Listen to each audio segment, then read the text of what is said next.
doesn't. Here comes Pauly. You got to give yourself some time if you're Belmont. If you don't score, I would expect them to go at 10. So even if they miss, they still have time to foul UCLA. In trouble. Murphy down on the dribble. Finds McClain. 2-point.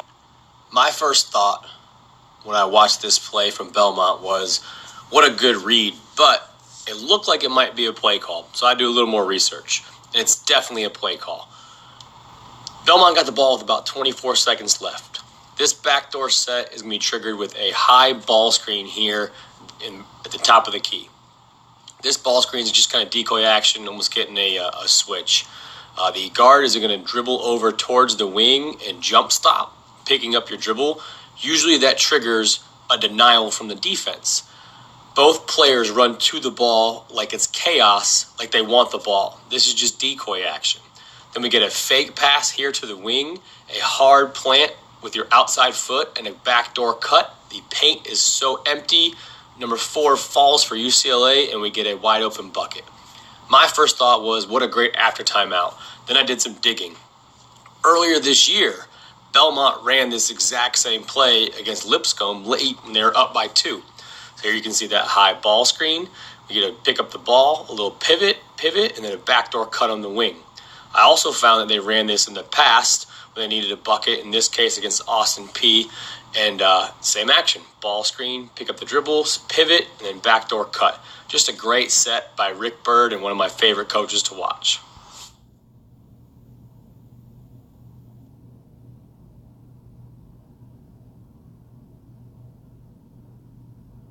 You've done the heavy lifting. You know come Sunday night you'll be on a bracket. You'll be in the tournament. So how do you spend this week, Coach?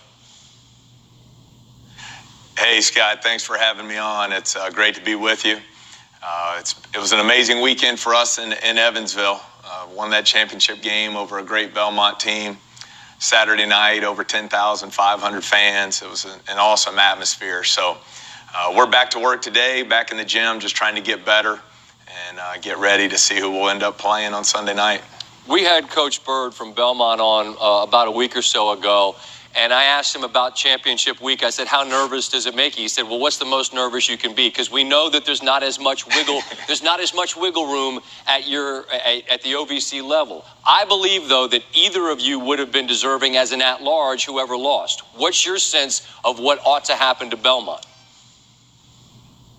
Well, I'd love to see them get in the tournament as well, and Coach Bird's right. There's nothing like playing in a tournament game like that where your season's on the line, and it was a phenomenal atmosphere, and we were fortunate, obviously led by Ja Morant and able to get by with the win. But I think you can look at it a couple ways. If you look at the quad 1 and quad 2, I think Belmont, they have a winning record there. Mm-hmm. They're 45 in the net.